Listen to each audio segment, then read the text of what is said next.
wabarakatuh. Pada video kali ini saya akan menjelaskan langkah-langkah analisis butir soal.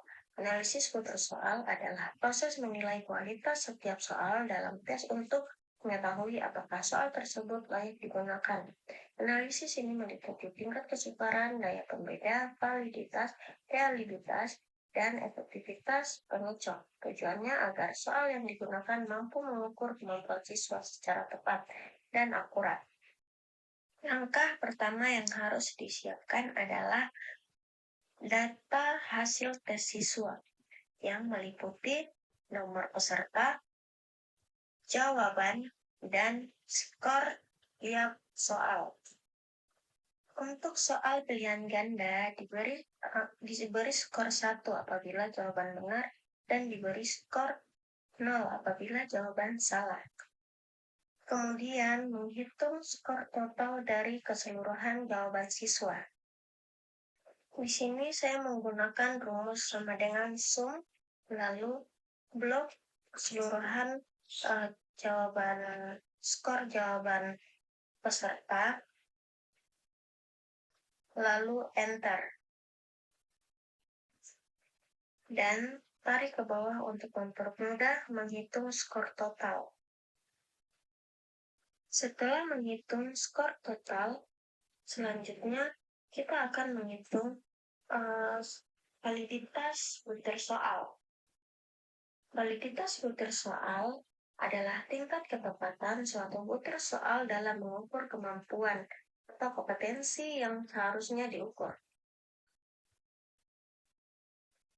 Sebuah soal dikatakan valid apabila terhitung lebih besar dari R tabel. Untuk mencari nilai R hitung, saya menggunakan rumus sama dengan Farel, lalu blok keseluruhan skor peserta, selanjutnya kemudian blok lagi keseluruhan skor total siswa. Kemudian enter. Nah, di sini kita sudah menemukan hasilnya yaitu 0,130. Setelah itu, cara menghitung R tabel. R tabel dihitung menggunakan data yang telah disediakan. Itu misalnya saya mempunyai 20 siswa, lalu R tabel yang telah kita ketahui yaitu 0,444. Selanjutnya menghitung validitas, yaitu saya menggunakan rumus if sama dengan R hitung lebih besar daripada R tabel. Dan valid atau tidak valid, lalu enter. Seperti yang telah kita ketahui, R hitung harus lebih besar daripada R tabel. Maka dari itu, R hitung yang telah saya dapatkan yaitu 0,130 dan R tabelnya 0,444. Jadi, dinyatakan tidak valid karena R hitungnya lebih kecil daripada R tabel. Dikatakan valid apabila R hitung lebih besar daripada R tabel, yaitu pada butir soal yang kedua yaitu 0,732 dan R tabelnya 0,444, maka dinyatakan valid.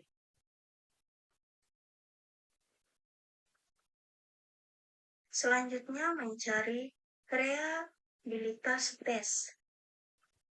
Reliabilitas tes digunakan untuk mengukur penyebaran skor pada setiap butir soal dan skor total tes.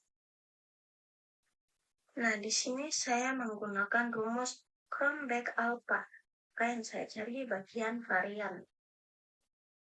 Untuk mencari nilai varian, saya menggunakan rumus sama dengan FAR, lalu blok bagian skor keseluruhan siswa pada nomor 1, setelah itu enter. Nah, sama juga bagian skor, jawaban skor nomor 2 sampai 20. Untuk mencari nilai jumlah varian, saya menggunakan rumus sama dengan sum, lalu blok keseluruhan varians, setelah itu enter. Maka jawabannya itu 2,682. Selanjutnya menghitung variabilitas tes, saya menggunakan rumus kelompok alfa, yaitu 20 sama dengan 20 bagi 20 kurang 1. Nah, 20 ini dari keseluruhan peserta dikali 1, terus jumlah varian dikurang varian total. Setelah itu enter. Selanjutnya, kita mencari tingkat kesukaran butir soal. Nah, yang pertama kita cari yaitu jumlah jawaban benar pada keseluruhan siswa. Pada soal nomor 1, ada berapa orang sih yang menjawab benar dan yang menjawab salah. Untuk mencari tahu berapa jumlah benarnya, yaitu saya menggunakan rumus sum sama dengan sum, lalu blok keseluruhan jawaban siswa pada nomor 1, setelah itu enter. Pada jumlah siswa saya tidak menggunakan rumus apa-apa karena kita sudah ketahui bahwa jumlah siswa yang saya gunakan yaitu ada 20 siswa. Setelah itu untuk mengetahui indeks kesukarannya yaitu menggunakan rumus jumlah benar dibagi dengan jumlah siswa. Lalu enter. Nah, untuk mempermudah kita mencari keseluruhan indeks kesukaran yaitu blok keseluruhan indeks kesukarannya, lalu enter. Agar mempermudah kita untuk mencari indeks kesukaran. Untuk mengetahui kriteria atau keterangan dan interpretasi tingkat kesukaran seperti sedang, mudah, dan sulit. Itu seperti yang kita ketahui, sukar yaitu nilainya 0,00 sampai 0,30, sedang 0,31 sampai 0,70 dan mudah 0,71 sampai 1 atau 1,00. Nah, di sini indeks kesukaran pada soal nomor 1 yaitu 0,95. Seperti yang kita ketahui bahwa